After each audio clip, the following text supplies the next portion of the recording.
Namaste and welcome to the Hindu Parenting Podcast. Today's podcast is for the young listeners on the cusp of marriage. The topic is about choosing a life partner and staying in a happy marriage because unless we encourage and actively help young Hindus through this process, keeping traditions alive and passing them down to future generations will remain an elusive dream. With that topic in mind, we are happy to talk to Shankar Kumaranji, founder of Life Education Institute.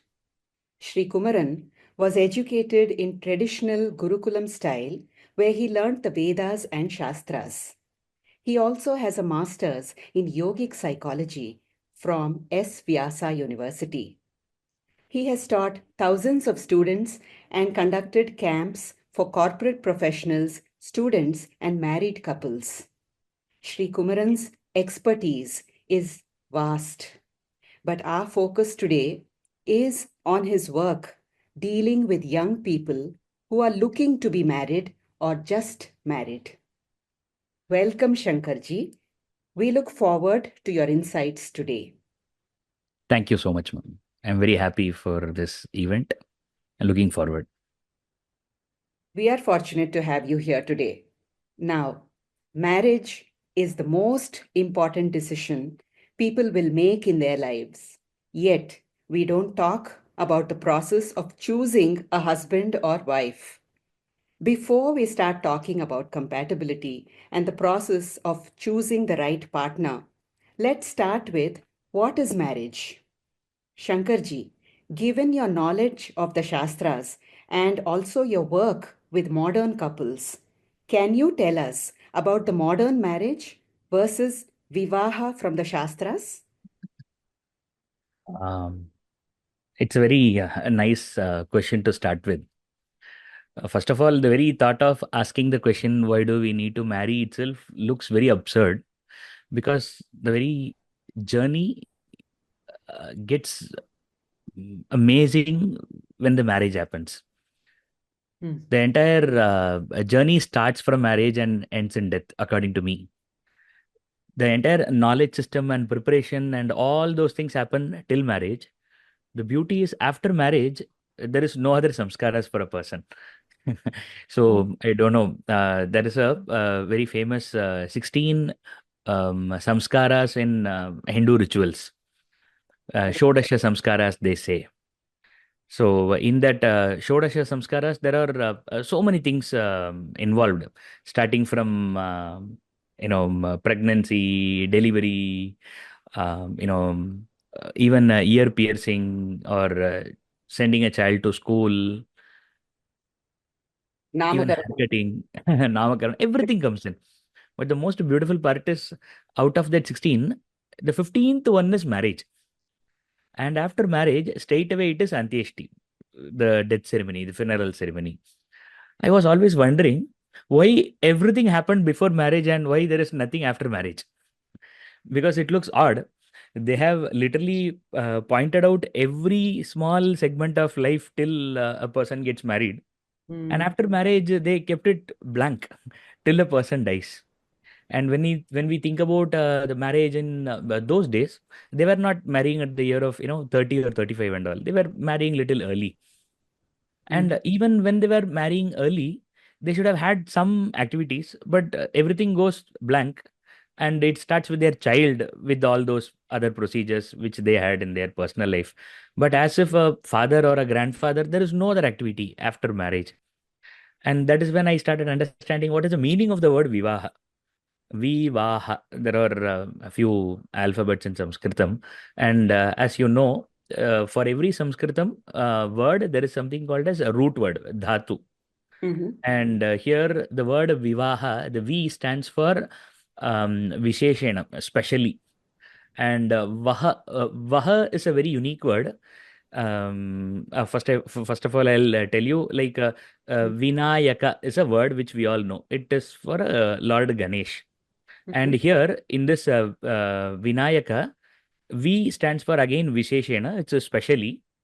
Nayaka means leader, we call it. But the root word of Nayaka is Nayati iti Nayaka. The one who leads you is the leader. And here, Ganesha leads very specially. Uniquely, he leads you. And that is why it is called Vinayaka. Likewise, for the word Vivaha, there is a very beautiful root word. And the root word is called Vah Prapurane, the one who completes you. That's so beautiful. And that person doesn't completes you just like that, but specially completes you. Visheshena Vaha. The person who can specially completes you is called, or that ritual is called Vivaha. And that is why after Vivaha, there is no other thing needed for a person, because the person has reached the destination, and therefore it is to continue thereon to grow. So that is the very approach of marriage in those days. That is why in Tamil they say, Kalyanam Ayiram Kalattu Payir. Marriage means it is 1,000 year of cultivation. Mhm. There is no point of thinking even about divorce or separation or conflict or etc. Because it is a continuous process, continuous, and the continuous is not year wise. It is every second there is a journey, every second there is a growth, there is an understanding, and there is a evolution. So this is the ancient approach towards marriage. And when it comes to the practical design of marriage, in ancient system we had around 8 types of marriages. You might have heard this. Have you heard? Yes, yes, the Gandharva Vivaha. Ah, yes, yes, yes. Brahma Vivaha, Daiva Vivaha, Arsha Vivaha, or Prajapati Vivaha, Asura Vivaha, Gandharva Vivaha, Rakshasa Vivaha, and also there's a last one called Paishacha Vivaha. Oh, I see. Ghostly marriage.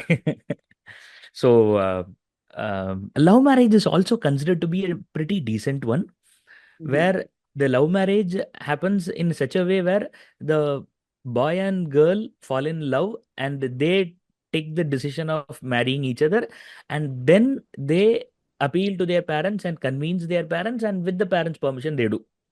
Okay, Ideally, this is what is called Gandharva Vivaha, and that is also called as dharmic, and it is not called as adharmic. okay. So when it comes to Indian system, present style, Mhm. we have a complete confusion. I don't call even the arranged marriage or a love marriage as the dharmic vivaha Mhm.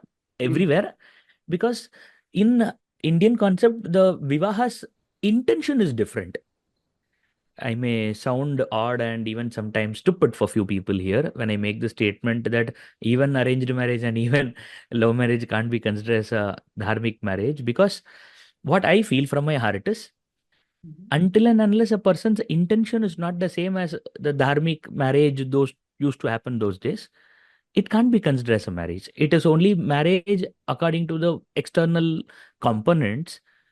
When the minds are not tuned in an Indian way before marriage, you can't consider that as a Indian perspective dharmic marriage.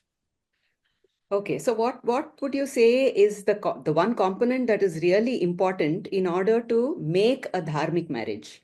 Perfect. And it is very simple. If they know the answer for the question, why do they marry? Because I used to ask many married people. I used to conduct workshops and residential camps for married people. And whenever I ask this question after marriage, even 3 years, 7 years, 5 years, 1 month, why did you marry? This was something which they were never prepared for. Mhm. They love each other and then they marry after a big struggle and convincing their parents. But still, the why is something which literally, uh, confuses them.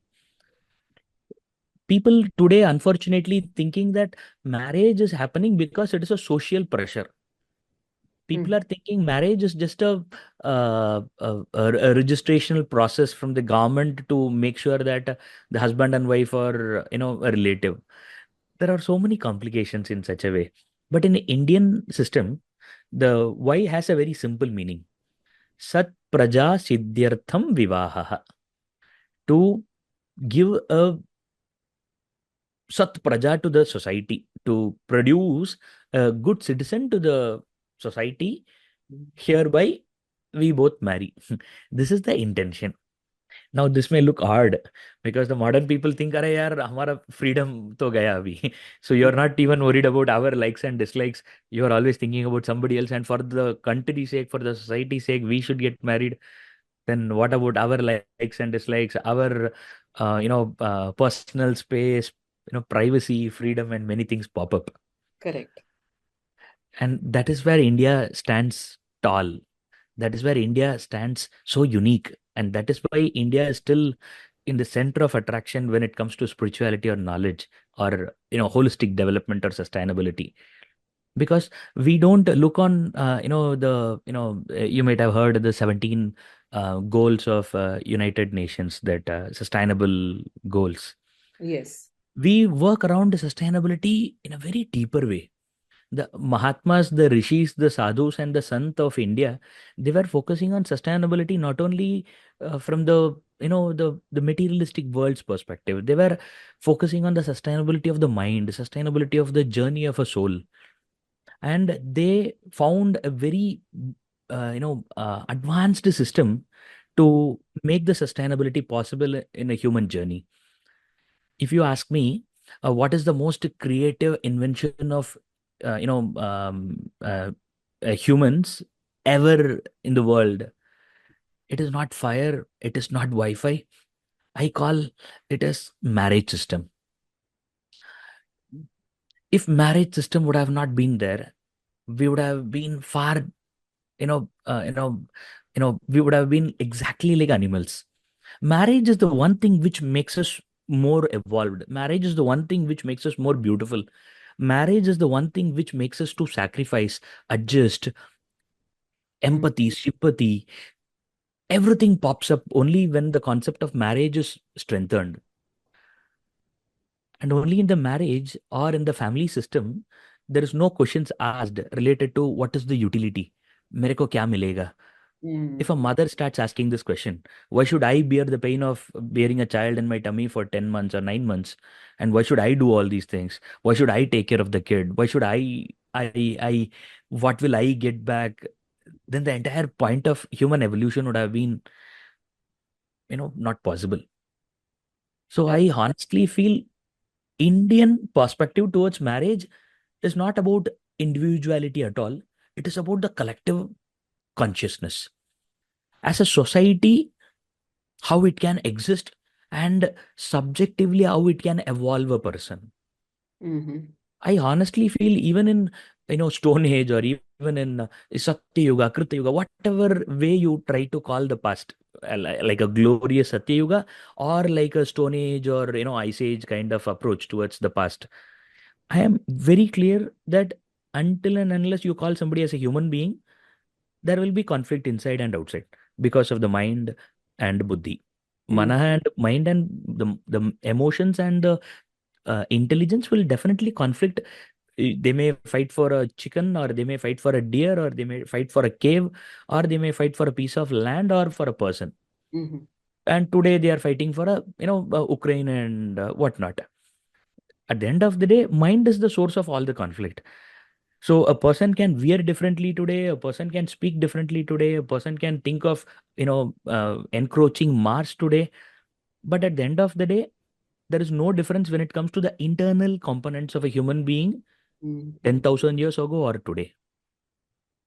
Therefore, marriage is such a component where the very individuality dies and the collective consciousness comes in. Mm. And that is why our ancestors very beautifully made this statement. Our ancestors beautifully made this statement. Sat praja siddhyartham vivaha. It is not for your pleasure, my dear. It is not for your desires. It is not for you having some pride around the society that you got married and spending crores of rupees around your day. It is a responsibility which you are going to hold from today on for the society, by creating and by parenting an amazing person and make this beautiful, more beautiful than it was before. Yeah, if a person has this kind of a thought process before marrying, And then that person can call himself or herself as a dharmic vivaha I'm going to do. If a person doesn't have this kind of a broader vision behind marriage, then definitely it is not a dharmic vivaha at all. You brought these points out so well. People are marrying later and later, much later than in previous generations, and many are reluctant to give up what they perceive as freedom, personal freedom, a carefree lifestyle.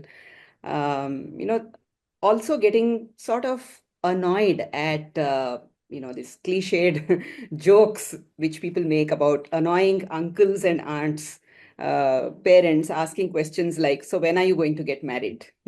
That is one hand. And at the other end, people are starting to ask, so why can't we just live together? So I think you've answered all of these pain points or questions so well in your exposition of what a dharmic vivaha actually is. So we can move on to the next important point we need to address today, Okay. which is now that the listeners have understood why get married, what is a dharmic vivaha? The next question, how can young people look for a partner? I mean, there has to be some clue, something Mhm. that they can think about that will help them look for a partner that gels well with them, right? Some kind of a shared direction must be there. And that is what a dharmic vivaha is, to think about a unifying purpose, to think about a higher purpose. So, how can they, find such a person? Do you have any advice for young people? Okay. Um, First of all, one thing everybody should know, that there is no perfect person waiting for you anywhere on the planet. Yes, that's true. I think that's the first step towards agreeing to getting married at all. Because as long as you're fixated on the perfect person, I think True. you're not going to come down from your high horse, whether you're a boy or a girl. So yes, True. great point. And to support this logic, if few people believe that there is one person waiting for me, born, and that's the perfect person, when I meet that person, my life will be, in the cloud nine. I'll never fight. I'll never have a quarrel, and my life will be, blissful. For such people, I want to tell something. There is no perfect person waiting for you because you are not perfect. Most of the time, we forget this, that we always look for a perfect person outside, not knowing we are not perfect. If at all you find a person perfect, do you think that the perfect person will accept an imperfect person like you? Mhm. Perfect person obviously looks for a better perfect person if possible, if not a normal perfect person. And people always think of finding a perfect person, but people never think of making oneself who should deserve a perfect person. And this thought will make a person grounded in the first place, because people always, when they come to marriage, they think like how they choose a cell phone or how they buy a car. The mileage should be good, the look should be good, the price should be good, the seating and the comfort should be good, and it should have, the battery backup should be nice, the photo quality should be nice. They always think about the other person as an object, and they start ticking all the checklist, and they try to, you know drop people into those categories, and try to judge the other person and score the other person as if they have no choice of getting to be chosen. Okay, yes, yes. So we are looking at two different approaches, I think, here. One is, of Mm-hmm, course, this slotting of people and thinking of it as, a menu choice. mm-hmm, mm-hmm, And at the other end, it is this concept of falling in love, So mm-hmm, mm-hmm, when you meet that person that you're meant to be with, then you mm-hmm, fall in love and you stop thinking about, check marks. So mm-hmm. I think truth, or rather the process of actually finding a compatible partner probably lies somewhere in between. What do you say about that? Okay. I call this as a checklist love. Okay. So the checklist love always comes with a checklist and looks for the score for every person and try to pick the best out of all. But the unfortunate part here is, let's say I have 10 qualities which I'm looking for in my partner, and I am, interacting with the different people and I am dating different people, and I go with this checklist and I go on checking the list and seeing, okay, 8 out of 10, okay, 4 out of 10, okay, 9 out of 10. The most ugliest part here is we don't know, what is there for tomorrow. So obviously the mind always thinks that who knows, maybe the next person could be the better person than this person. This is one biggest disaster, because always people want the best, and the best is something which is not there at all. And because of this, the very relationship or the journey of finding the right life partner will never end. I have seen so many people very closely, my own students and relatives. They start their journey when they were around, 26, 25, and they go on rejecting all the proposals, and they end up somewhere in 29, 30, 33, and then they will realize that, Arey yaar, wo wala acha tha. That person was far better. Arey, this person would have, I did a mistake. I should have not said no to that person.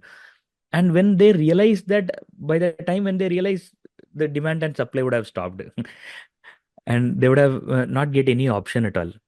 This is one problem, major problem, which is happening when it comes to arranged marriage. Okay. And the other dimension, as you beautifully mentioned about the love marriage, there is a very big contradiction. You see, I'm not speaking from a boomer perspective. I'm speaking from a counselor perspective, or from a person who interacted with thousands of youngsters and Mm. adults. So, with my experience and counseling experience, I would like to say something. People always think if I do love marriage, I will have lesser quarrel with my partner. Correct. Yes. And that's an oxymoron. That doesn't happen at all. It is not so. I don't understand how they come to this conclusion in the first place. Even after 8 years of love, even after 12 years of love, and then they fought with the whole world and married, and they quarrel and they break up. This very logic is, so uh, um, you know I don't want to use words, but with my experience, what I found is, in love marriage, you come to a conclusion that this is the best person for me to marry, right? Before marrying, you come to a conclusion that I love this person and this person suits me, this person is good. And therefore, I'll have a fairy tale wedding and marriage. Exactly. But the biggest truth which they don't realize is people do change. Okay.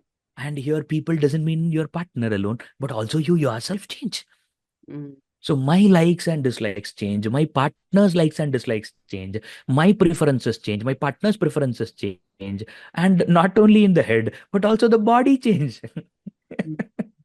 Yeah. A person can have a belly suddenly, a person can have a bald head suddenly, a woman can put on weight suddenly, a woman can cut her hair one day to a salon and come back with a pop hair. Mm. See, people don't take all these things into the consideration when they fall in love, that the body change and the people change. And once they understand, then they will understand that very full stop which they kept. I have found my best person, and hereforth I am going to live a fairy tale really. No, it is not going to happen, because people change. But the most pathetic situation of love marriages, they came to a conclusion and they believed that the partner is not going to change. They came to the conclusion and they believed that they are not going to change. And sometimes this also happen. Sometimes people believe after marriage, I have the, faith in me that I can change this person. You Right. understand, right? Like in editing a video or editing an image, they think I have more control over this person. Therefore, in the due course of time, in the next 5 years, I will transform this person, change this person, edit this person. Therefore, this person will behave as I want or as I wish. Mm. And what happens is, it may or may not. And then They feel you are not the same person as I loved. You don't behave with me the same way how you behaved before marriage. All these things pop up. And that is when they realize that, Arey yaar, I have not loved this person. I have loved a different person. And then it's And late. yeah, then it is gone. But they don't understand, you marry 100 people in this planet, all the 100 people will pass through the same journey of transformation. Mm. Because every human being is evolving and you yourself evolve. See, if I watch a reels, if I listen to this podcast, do you think before the podcast and after the podcast I am gonna be the same? If a person is listening to a reel of a 30 seconds where an entrepreneur or a billionaire or a mother is making a statement on her own life's experience, I may listen to it consciously or subconsciously, but the transformation will happen knowingly or unknowingly in me. The degree of the transformation may be different, but the influence of the reel or the content will definitely be there. Very interesting, because it means that whatever we see, whatever we hear, it's always transforming us. And so there is Very, no 100%, there is no way to perfectly predict. very So, so this is quite confusing actually for young people. true. It can be confusing. So, I mean, at the end of the day, they should probably look for something deeper than surface qualities which could change. So, what is it that, I mean, how do we even start helping them? First of all, they should see the world with their open eyes. It is not that they are in an alien world where they don't see a married couple at all. All are living in the same world. But one very important thing is not taught in the schools, unfortunately, today, and that is consciousness. Okay. In Shastra, we call it as Sakshi Prajna. Sakshi is a kind of an, witnessing oneself.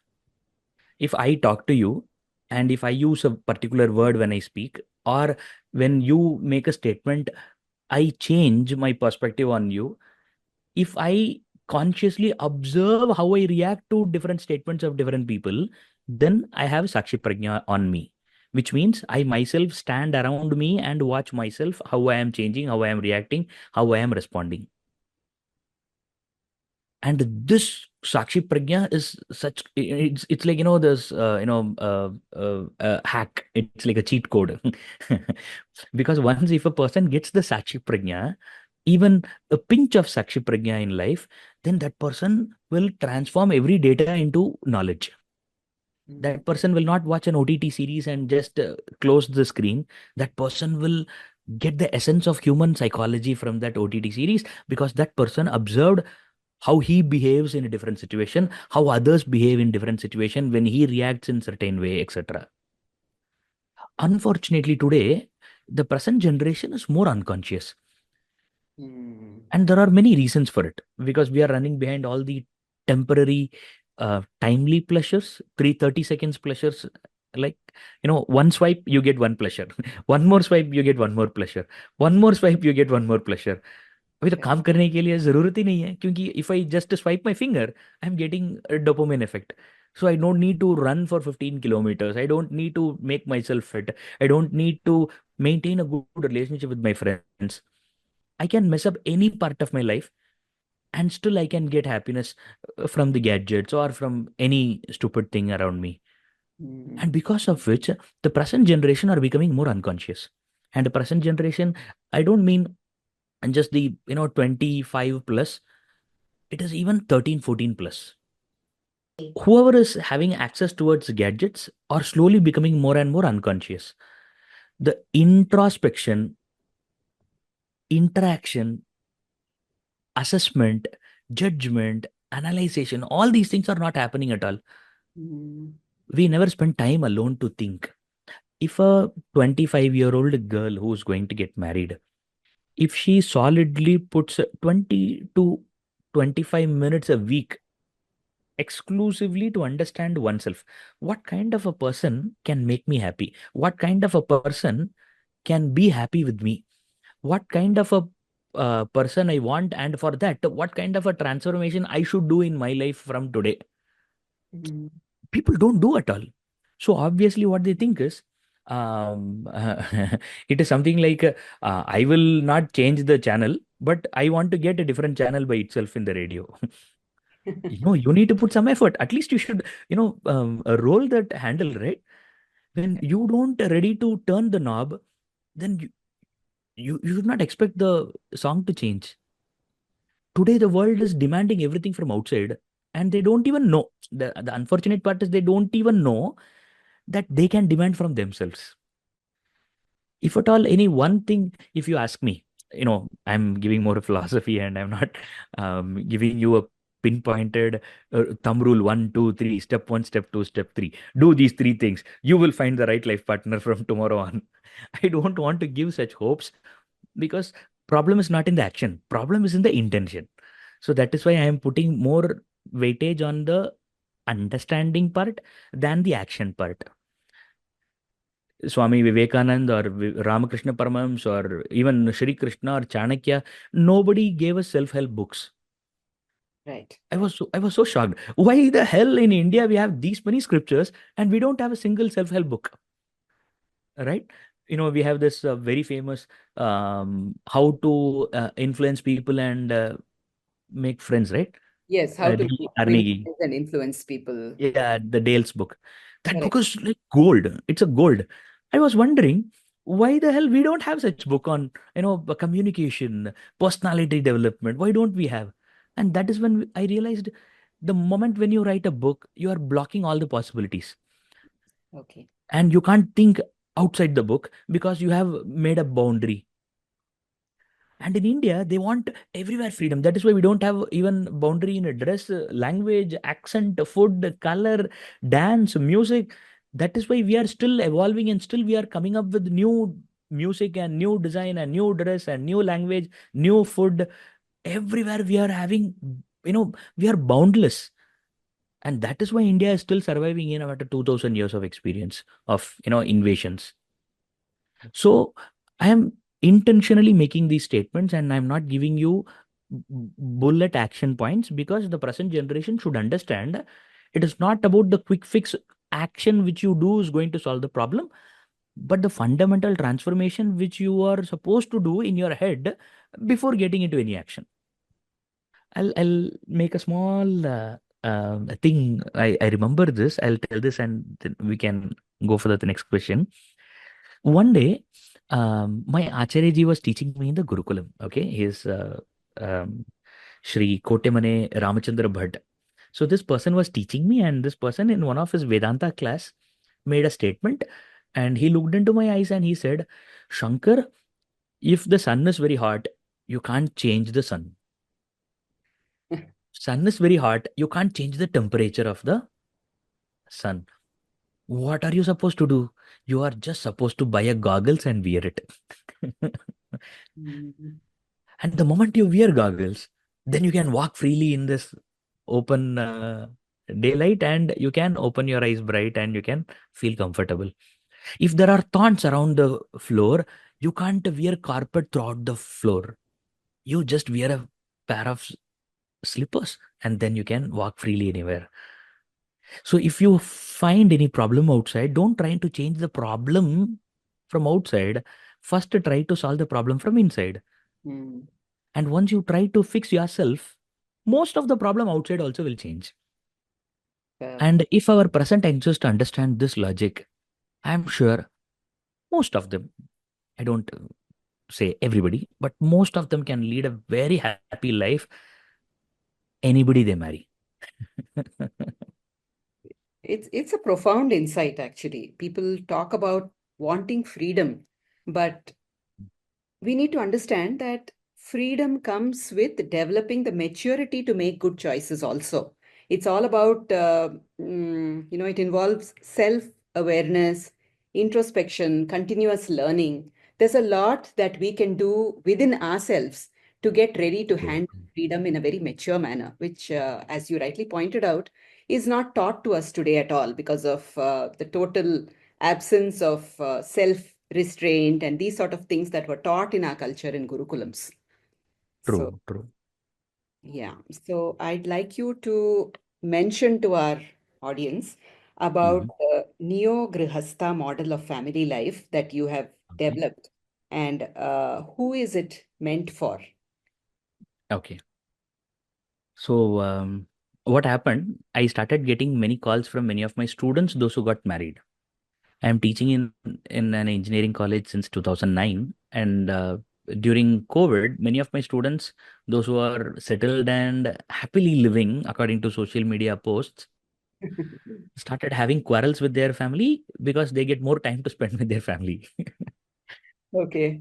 This is oxymoron, right? In Japan, more than 70, I guess, I don't remember the exact number now. More than 70% of the divorce filing happened during COVID time because only then they come to know whom they are marrying with when they spend more time in home during COVID. This is unfortunate. People don't know each other, that is why they live happily. And people get to know each other and they quarrel. Mm. I got one call one day saying, I am fighting with my wife and I want your input. I asked, is it arranged marriage or love marriage? That person said it is love marriage. And after 8 years of love, they've they married and then they settled and now they have fight after 2 years, 1.5 years. And the reason is very, astounding. They are fighting for toothpaste.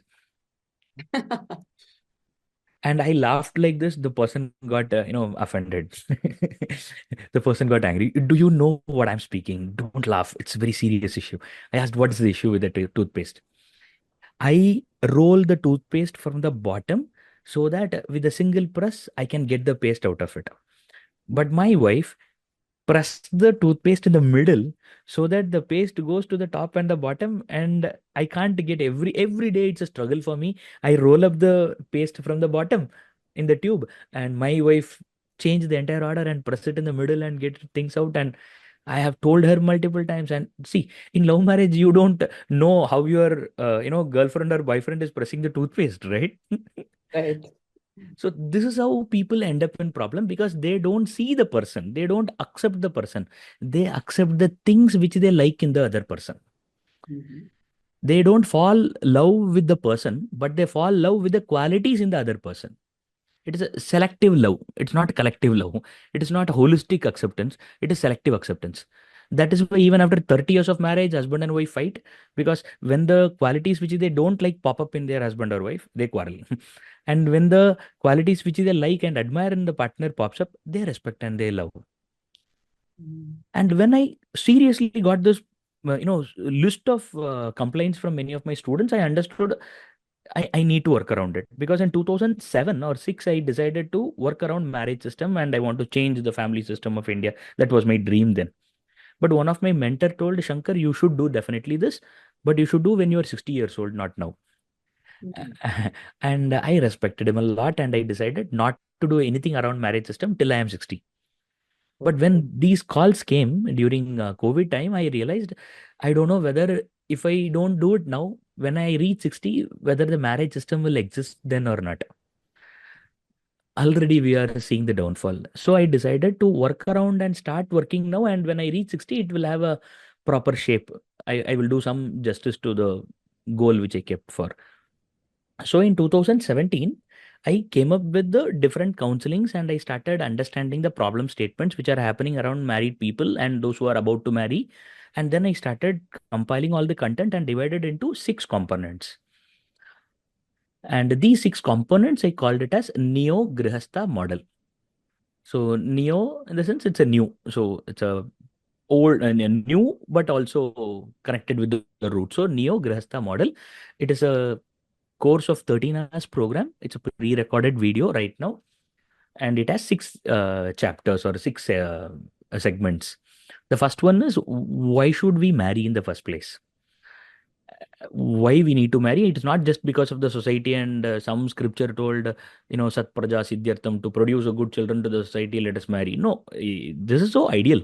But when it comes to a personal likes and dislikes of an IT professional, this is so obsolete. They think it's like a bullock cart. Why should I live for the society? I pay tax and I earn my living, and it's all on me and not about the society. Right. So, what is the worldly, modern, timely reasoning behind why a person should marry. And I have given so many reasons there. And then comes the second segment, self-exploring mechanism. As I just now told, if a person want to be happy, then that person should make sure there is less problem from his end or her end. And that is where the relationship's first step starts, self-exploring mechanism. And then comes the third segment, partner intimacy blueprint, where everybody should know how to understand and accept the partner and know the partner, because we have no course on it. Unfortunately, to join an IIT course, students are ready to spend 6 years of their time starting from the sixth standard, seventh standard. And they are ready to spend every day 1.5 hours, 2 hours just to enter into a gate of a college. But you are going to stay with the person for your life, and you're going to share your whole life with somebody till your death, and nobody bothers about to train you for that. Right. So the partner intimacy blueprint talks about how to understand your life partner, and how to uh, um, know the ups and downs of the life partner, different life packs which it comes with. Like, it can be a past relationship. Nowadays, that is one of the primary thing which everybody are focusing on. And it can be compatibility factors and many other. And then comes the third one. It is integral family system. So, as somebody told, in India, marriage is not about two people, but it is about two families. And in integral family system, the dynamics of the relatives and the role played by the relatives in life partner and oneself is discussed in detail, with the mother-in-law and daughter-in-law conflict, or father and son's conflict after son takes over the house and owns his own space, power transition, and many other family related dynamics are discussed there. And every component is discussed with action plan of what to do and what not to do, etc. And then comes work life balance. And work life balance is about whether both of them are working, or one person is working, or a distance relationship and both are working in a different place, business or employer, all those dynamics, and time and money and etc. And the last segment is a next gen inviting formula. So how to invite the next generation, and what kind of a preparation a family should do before having a child, and why do we need to have a child, and how many child we should have, and when we should have child, and all those discussions are done there. And that's how I created this neo grihastha model. Okay, so this is meant for newlyweds? Yes, newlyweds and the people those who are about to get married, both. Okay. And how did you come to be in this very unusual profession? Unusual profession. Um Thanks to my father, because of his vision, I got into Gurukulam in the first place. Okay. And thanks to my acharyas and gurus, because of their grace, I got into this field, and I got the interest to explore this knowledge system, and to the samskaras, what I got from my family, etc., mother, and etc. And more than all, I think I'm destined to be in this field. It is not like one incident happened, and from that incident I got pulled, and I thought of working around marriage. It all happened where I decided family is the root cause, not education system or not policies can change a person. Only if we transform a family, a society or a country or a universe can be changed. In India, the smallest unit is family and not individual. So therefore, I thought I should do something from my end to contribute something to the world before I die. And I thought of working around relationship and family and marriage. It's much needed, this sort of work. There are many counselors, but I was especially attracted to what you're doing because it is rooted in the Shastras. It is rooted in tradition, but at the Thank same time, you're not stuck on preaching to young people, especially. And you are working with them to find solutions that are workable today and understanding the context of relationships today and helping them to kind of bridge the gap between tradition and what is workable today. So thank you for that.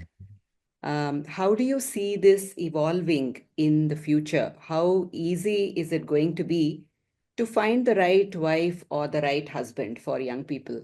Because now we do have things like dating apps. And I mean, is that a good thing or a bad thing? I don't know. But it is what it is. These things, these Yeah. choices are there. And I Yeah. think ways it does make things easier, but it True. adds to the confusion also. True. So True. how do you see where is this going from your experience? I honestly am very happy with all these new components emerging from nowhere to support and guide and direct all the marriage and family and relationship everything, Mhm. because it is better to do, because those days we had a very strong network. If I get a proposal from Mumbai for me, my father will make 2 3 phone calls, and those 2 3 people the other end will make 10 phone calls, and in no time I will get the entire history of that person who proposed from Mumbai, their family, their bank account, their bad habits, their past deeds, everything we will know. But unfortunately today we don't have a network at all. Uh, Today even very traditional families put their children's profile in online matrimonial sites and look for people, Right. because we don't know really. And obviously in such a situation, thanks to technology, it's good that we have all these things in front. And also we need to accept the present generation are not like previous generation. And when the people evolve, then obviously their approach towards execution also will evolve. And in that way I even respect the new world apps. I Mhm. don't accept all the apps and what they do exactly, because I know the other end of the apps, how it can collapse a person's body and mind with the wrong notions, and so much of hope, and so much of filters, and so many pseudo informations about a person, and again there are so many different other things are also happening. But honestly, only through ups and downs we get into a refined system. And I can see in the future that there could be even a very holistic, psychological, um, and intellectual assessment based partner choosing platforms in the future, using even AI for that matter, where you may get even astrology imbibed dating apps, where you will have more probability and you will have more AI assistant to guide you through the entire process, and have a very sophisticated, more probability with your intellectual support. I can see that in the future. So I really welcome all these things. Yes, definitely refinement is needed, but I think it is happening. Okay. Okay. This being a parenting podcast, Hmm. I'd like to ask you about your advice for Hindu parents of all ages, especially Hmm. parents of teenagers, older sons and daughters today. How can Hmm. parents help and guide them into making wise choices? Very nice. Mhm. You, I'm speechless, huh? I'm very happy that you brought up, because if your son or daughter want to lead a happy life, then the father and mother of the child should lead a happy life. The child watch parents and learn how to interact with the angry partner, with the jealousy partner, with the short tempered partner, with the greedy partner, with the sensitive partner. The entire learning of relationship a child learns mostly from parents, knowingly or unknowingly. Mhm. So if anybody wish to see their children happy in their relationship, then work on your relationship first. Don't come up with the reason saying, "Oh, your father is not that great, your mother is not that great, but don't worry, I'll find you the right person." ऐसा बोलेंगे तो जरूर गड़बड़ हो जाएगा, क्योंकि knowingly or unknowingly the child has copied all from you. Reasoning, blaming, ghosting, cornering, gaslighting, all these things are copied. And it is not copied in DNA, it is copied through satsanga. It is not satsanga, obviously. It is dusanga. The child is watching you closely throughout the years, and the child is just going to repeat whatever you did, whatever you say, however you say. So, this is the first step. Try to live an ideal husband and wife. Be more matured, give more, and don't demand. Marriage is all about giving and not about taking. And it's not a give and take business. I did that day to you, therefore you are supposed to do this. Then it is a business. So this is the first thing every husband and wife should understand. And the second thing is, the parents nowadays, they are becoming more what do you call, they are over protective. They are more patting and not batting. My acharya used to say this: batting means beating and patting means supporting. If father is doing batting, if father is beating the child, mother should pat. If mother is beating the child, father should pat. Unfortunately, the modern parenting is happening in such a way that more patting is happening. You ask me one time, I'll give you 10 times of whatever you asked.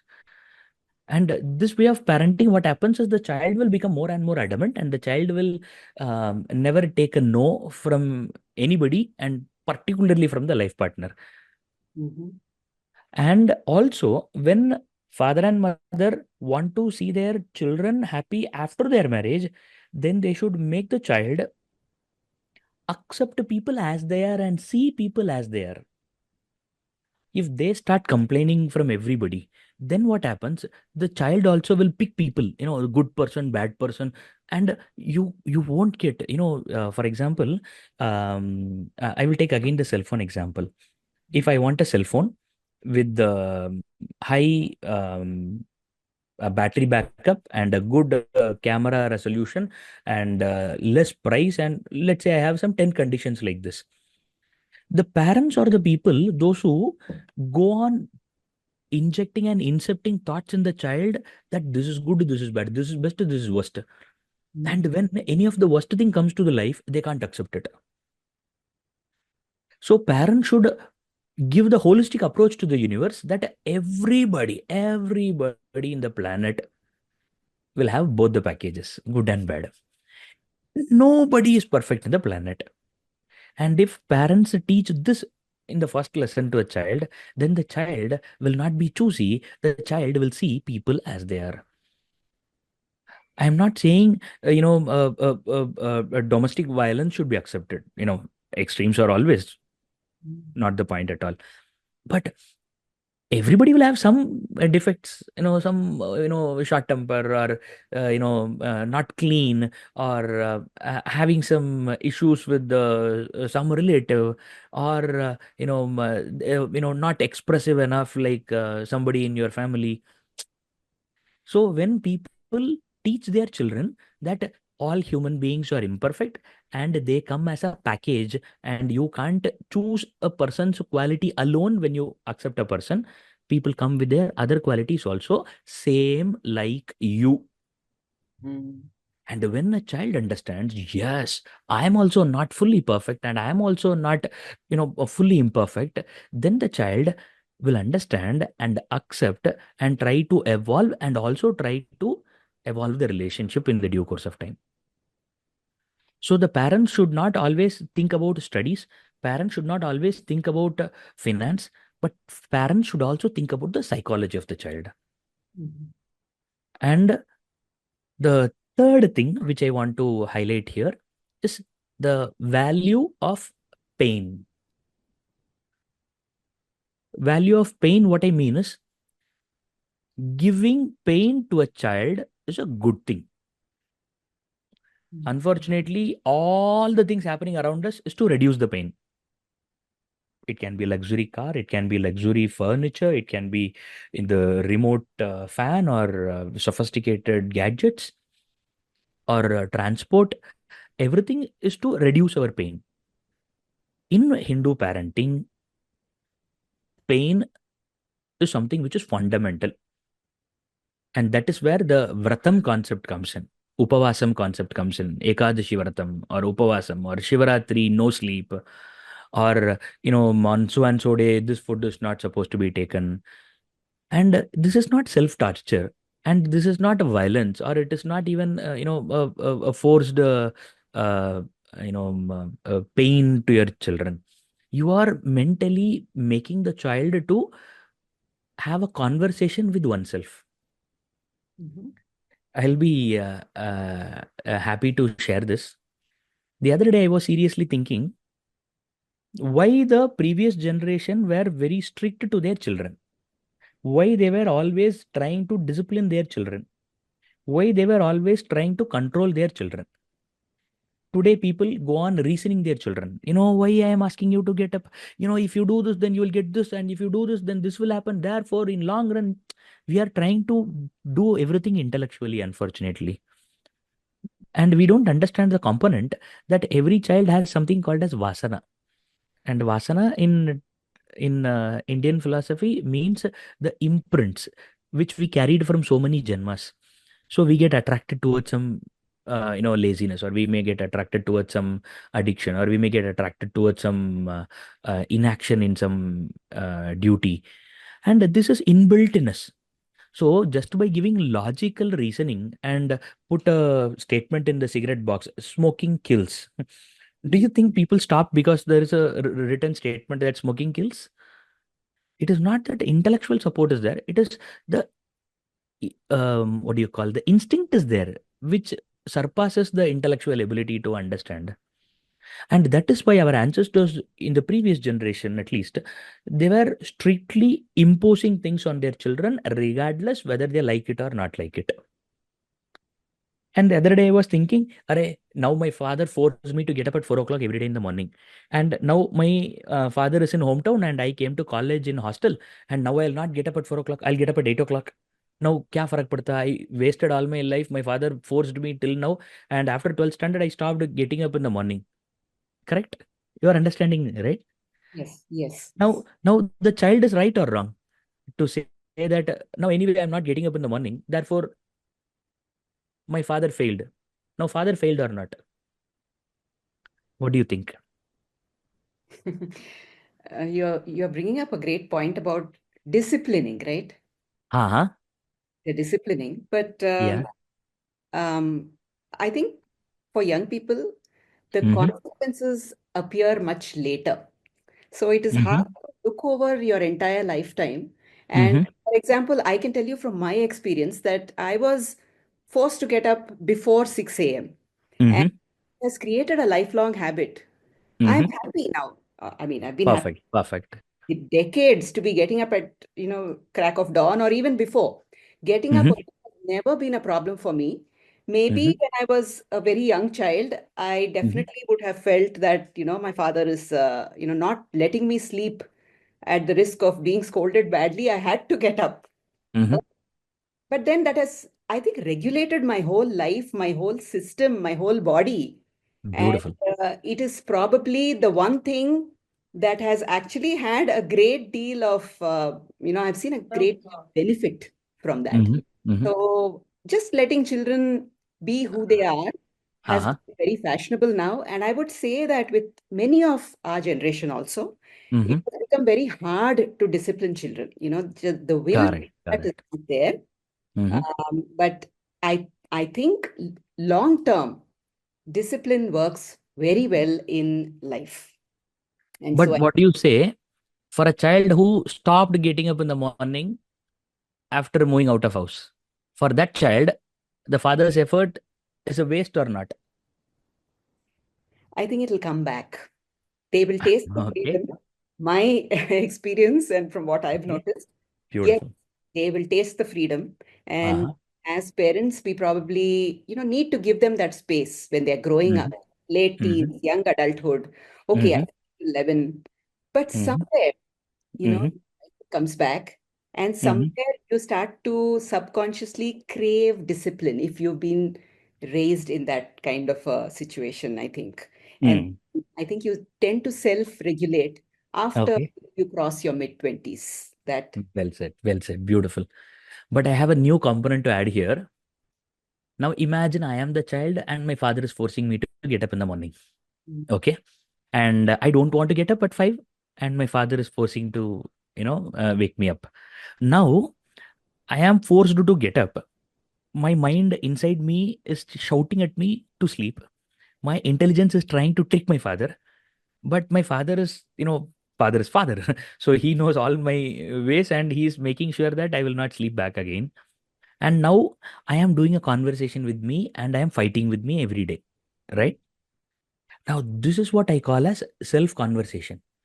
When a father or mother force a child to do something which is good for the child will get an opportunity to argue, to converse, to convince, and to execute whatever father or mother wants, even though the child don't want. mm, And when a child is getting many opportunity to discipline oneself because of father and mother, the child will get more opportunity to talk to oneself and do something which the child don't want to do. yes. And this is gold. I'll tell you why. There are four components put together: good, bad, like, dislike. The like dislike comes from mind, which is called a raga and dvesha, or sankalpa and vikalpa, likes and dislikes. The good and bad comes from the buddhi, the nishchayatmika buddhi, the dharma and adharma. Okay. These are the four pendulums which decides all our moves. We do things based on our likes or dislikes, or right or wrong, something like that. Now, if we are lucky, we get the right combinations. If we are not lucky, then we may get the wrong combinations. But all our decisions, or all our conflicts, all our confusions are happening within these four directions. Now, the child who is disciplined by parents strictly will get more opportunity to fight within these four. Mhm. And once a child gets more opportunity, more practice in fighting with oneself and arguing with oneself and taking the right call every time, that child will have more access to oneself. Okay. I see where you're going with this. And Okay. because of this practice, the child will have more ability to control one's mind and brain. Mhm. What happens when you give full freedom and you ask the child to decide, the child will never get the opportunity to fight with oneself. And tomorrow, when the company demands, tomorrow, when the life partner demands, tomorrow, when the society demands, they will collapse. They Mm. will get a, trauma or a shock or a phobia or a syndrome, you call anything it is. And then they will become, completely, imbalanced. All their, the flying colors will vanish because now they are not in their um, pre-planned environment. They didn't decide the situation. Now they can't adapt to the situation because they never adapted anything in them because everything happened as per their wish till then. So it's about developing the thinking muscle, the resilience muscle. Exactly. Perfect. Exactly. There's Dis- yeah, please go ahead. disciplining is like a, a mental gym. Mm. So more you discipline your child, the child will become more strong from inside. And one day the child will understand the direction. At that day, the child can do whatever the child wants to do because the child has done already the, the mental exercises of fighting and doing something which the child don't want to. And suddenly there comes a competition in the company, the team will not support, the team lead will not support, or the society will not support, or the finance and the EMI will not support, and the child will not run away, the child will not crumble, the child will have the ability to face the problem, the child will fight. This is a beautiful perspective. It's an entirely new perspective about, Mhm. developing the muscle, the mental gym. You need, True, just true, like you do for your body, you need true. something to make you tougher and withstand the pressures of life.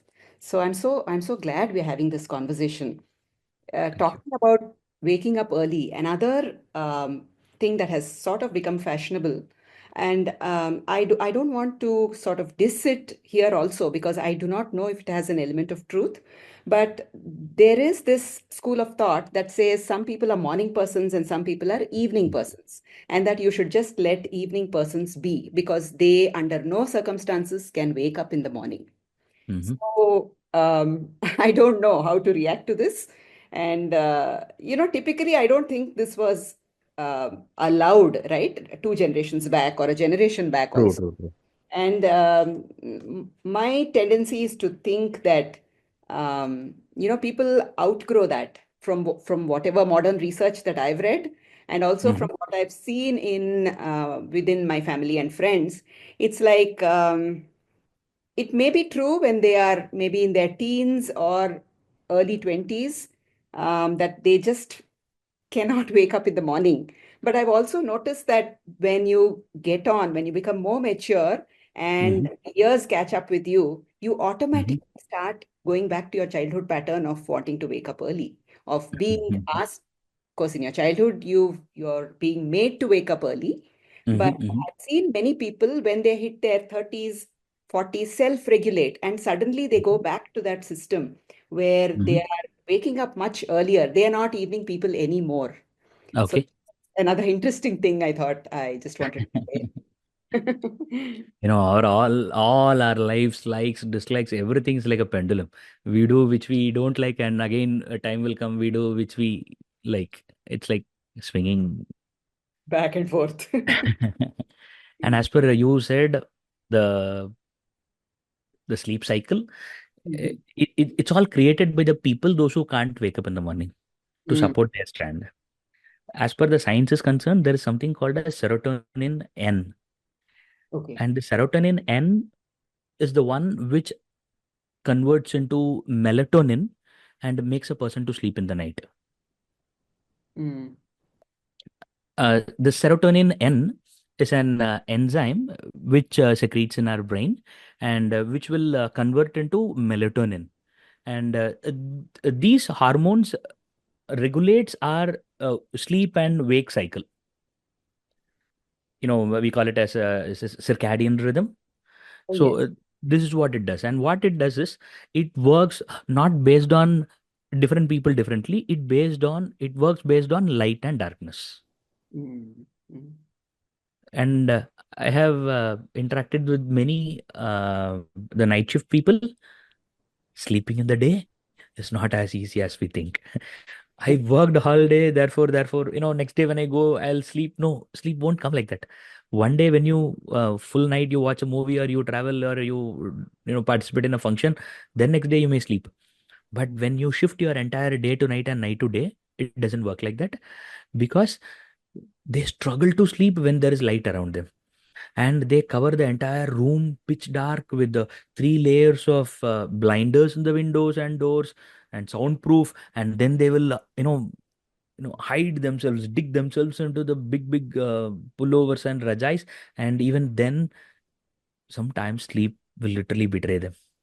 mm. And if you say this night owl people, then in the whole day they should be like owl, right? Owls don't come in the day. These night owl people whom they call night owls, they are awake in the day and night. They want to sleep in the Brahma Muhurtam. That is what they mean by night owls. Because they can't control their sensory organs, they can't control their impulses, and they can't control their temptations, and they want to stay late, and when their eyes shut down, when their brains hang, and when the switch off happens, sometimes when you work a lot in a computer and when the computer heats up and the computer switches off by itself, right? Yes. And these people every day sleep like that because they don't know how the sleep happens. They don't know to invite sleep, and they don't know the importance of sleep or the impact of sleep, and therefore they stretch, and every day they crash.